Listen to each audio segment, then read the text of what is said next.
طلاق یقیناً مباح چیز ہے، مگر فرمایا گیا کہ مباح چیزوں میں سب سے زیادہ خدا کی بارگاہ میں اگر ناپسندیدہ عمل کوئی ہے تو طلاق دینا۔ عرش الہی ہل جاتا، وجہ شرعی جہاں ہو وہاں طلاق کی اجازت دی ہے، اور اس کے بھی طریقے بتائیں۔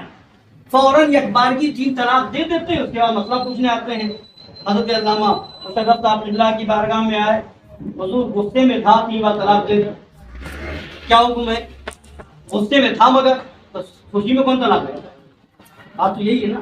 حضرت سید صاحب اللہ کی بارگاہ میں آئے، ایسا ہو گیا، پہلے نہیں مسئلہ پوچھتے ہیں، اور یہ سب ایسا عام ہو چکا تھا، لوگ اس کو معاذ اللہ رب العالمین بہت ہلکا سمجھ رہے تھے۔ تو خدا کا قہر آیا کہ گورنمنٹ نے قانون ہی بنا دیا کہ اب 2 طلاق، پہلے ہمت دکھاتے تھے، اب 2 طلاق، جیل کی سزا سنو وغیرہ وغیرہ۔ بہرحال تو بتانا یہ ہے کہ ایسا نہیں کہ صرف جو ہے طلاق کہنے سے طلاق ہوتی ہے، نکاح ہو گیا اب اس کو نبھانا بھی ضروری ہے، اور بہت سی وہ چیزیں جس کو سمجھنا ہم کو ضروری ہے۔ لوگ عام طور سے لاپرواہی برتیں گے ایمان و عقیدے کے معاملے میں، گئے اذان ہو رہی ہے، سنا نماز کا بڑا شوق ہے تو چلے گئے، نہ امام کو دیکھا، نہ مسجد کو دیکھا، نہ مؤذن کو دیکھا، معلوم بھی نہیں کیا، پیچھے کھڑے ہو گئے، اللہ اکبر۔ دیوبندی ہے، اس کو اگر مسلمان سمجھ کر کے نیت باندھی اس کے پیچھے، نماز کی نیت باندھ لی، اس کے پیچھے نماز ادا کر لی تو کفر ہو گیا، اب طلاق کہنے کی ضرورت نہیں، طلاق ہو گئی۔ اب آپ لاکھ میں یہ سمجھے نکاح ختم ہو گیا آپ کا۔ اسی طریقے سے یہاں تک کہ کچھ لوگ کہتے ہیں کہ ہم یا کچھ یہ بہانہ بنا، پتہ نہیں مسلمان سمجھا تھا کہ نہیں سمجھا تھا۔ سرکار اعلیٰ حضرت رضی اللہ عنہ کی جگہ یہ بھی فرمایا کہ پیچھے نماز پڑھنا، کسی وہابی دیوبندی کے پیچھے نماز پڑھنا، اب اس میں پوچھنا کیا کس مسلمان سمجھا تھا کافر؟ ظاہر اس کا یہی ہے کہ مسلمان ہی سمجھا ہے، اگر کافر سمجھتا تو اس کے پیچھے نماز پڑھتا ہی نہیں۔ اگر جس کو ہم کھلے عام کافر سمجھتے ہیں غیر مسلم ہے، عیسائی ہیں، ہندو ہیں، پنڈت ہے، وہ اگر کھڑا ہو جائے کسی سے کہے جاہل سے جاہل ہو آدمی ہو اور نماز پڑھ لو، نیت باندھ لو، جماعت ہو رہی ہے، نہیں باندھے گا۔ کیوں؟ معلوم ہے کہ کافر کے پیچھے نماز نہیں ہوتی۔ تو ظاہر یہی ہے، نماز کے لیے نیت باندھنا۔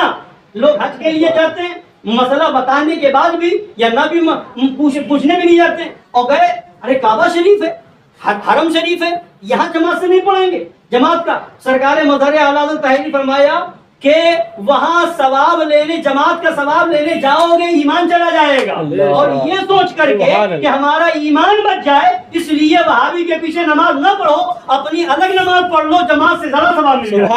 سبحان اللہ، نعرہ تکبیر، نعرہ رسالت، علماء اہل سنت، مسلک اعلیٰ حضرت۔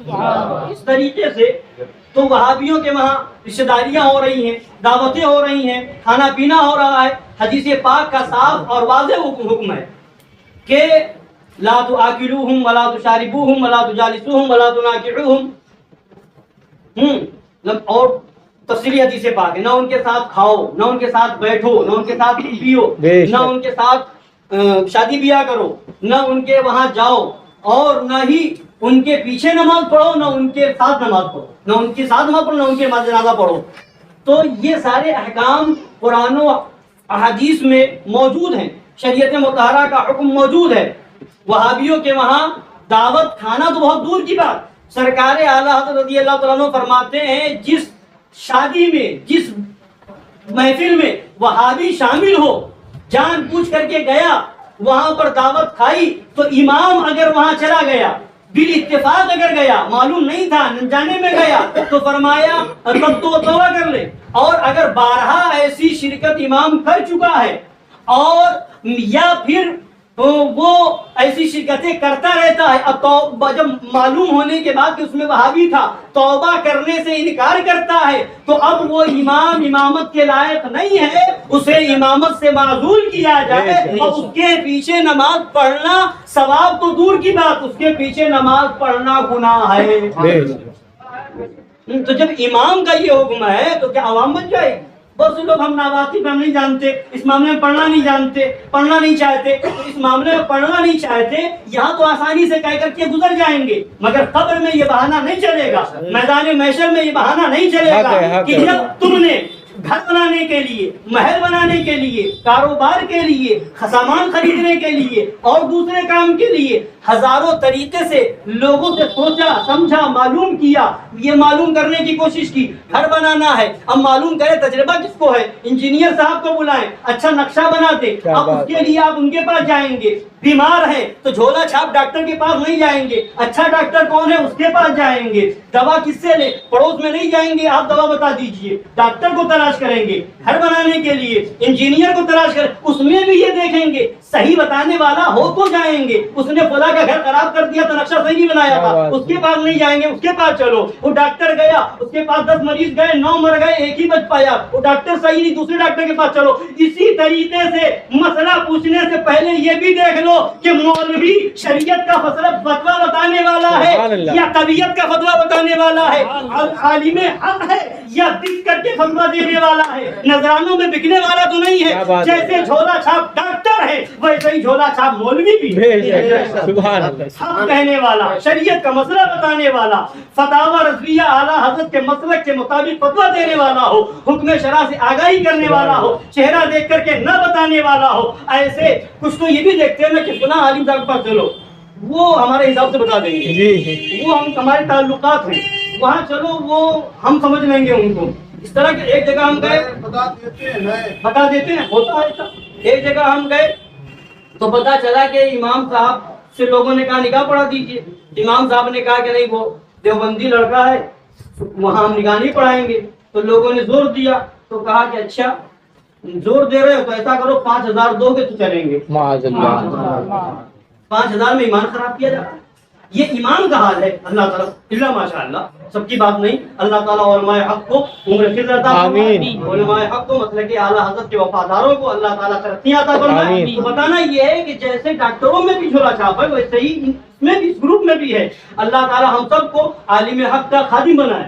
تو مطلب یہ ہے کہ جو شریعت کا حکم ہے اس پر ہم سب کو عمل کرنا۔ شریعت سے باہر نہ عوام ہے نہ امام، شریعت سے باہر نہ مقتدی ہے نہ امام ہے، شریعت سے باہر نہ پیر ہے نہ مرید ہے، ہر ایک کو شریعت پر چلنا ہے۔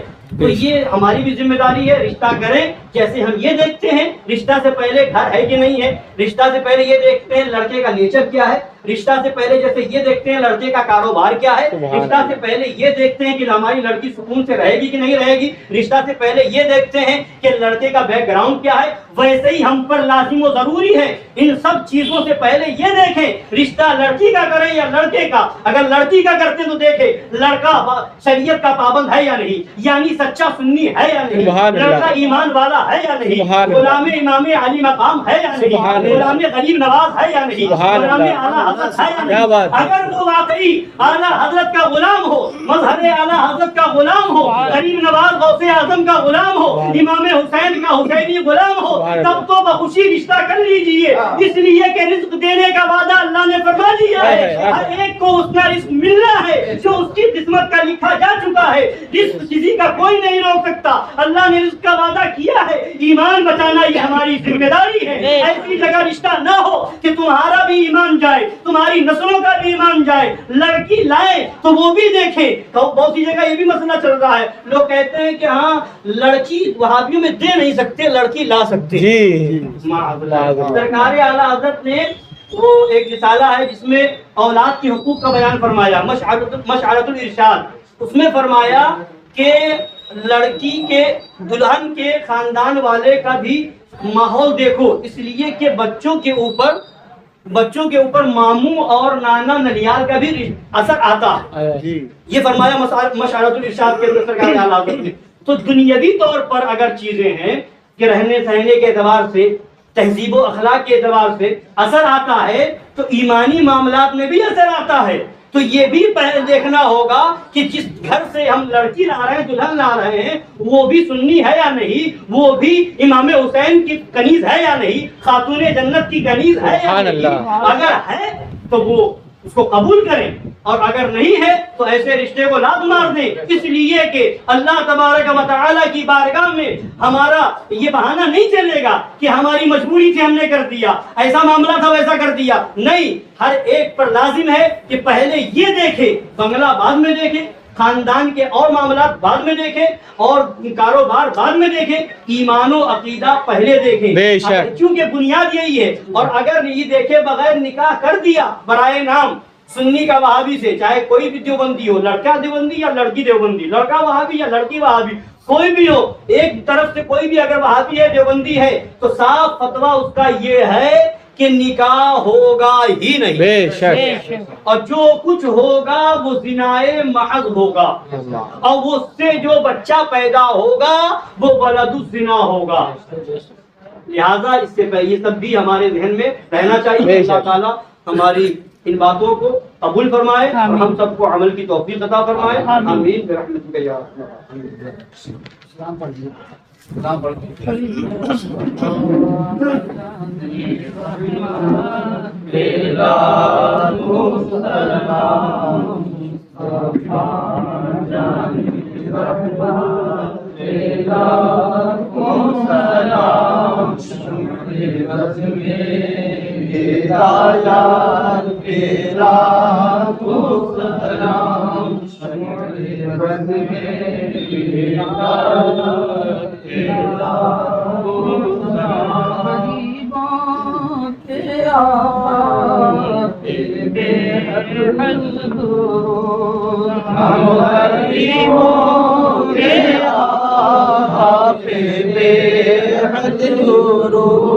ہم فقیروں کی سلوات تیرا کو سلام، مصطفیٰ جان رحمت تیرا کو سلام، داد دی قلب میں عظمت مصطفیٰ، داد دی قلب میں عظمت مصطفیٰ، سیدی اعلی حضرات تیرا کو سلام، سیدی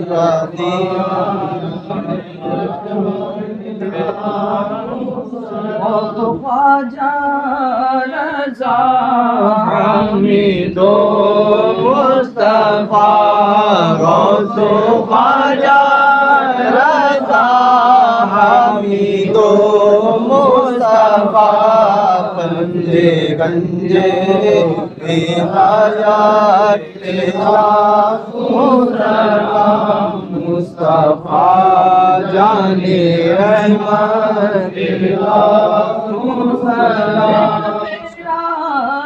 ہی رحمت بدعوا نہیں، میرا ہی رحمت بدعوا نہیں، شاہ کی ساری امت تیرا سلام، مصطفیٰ جان رحمت تیرا کو سلام۔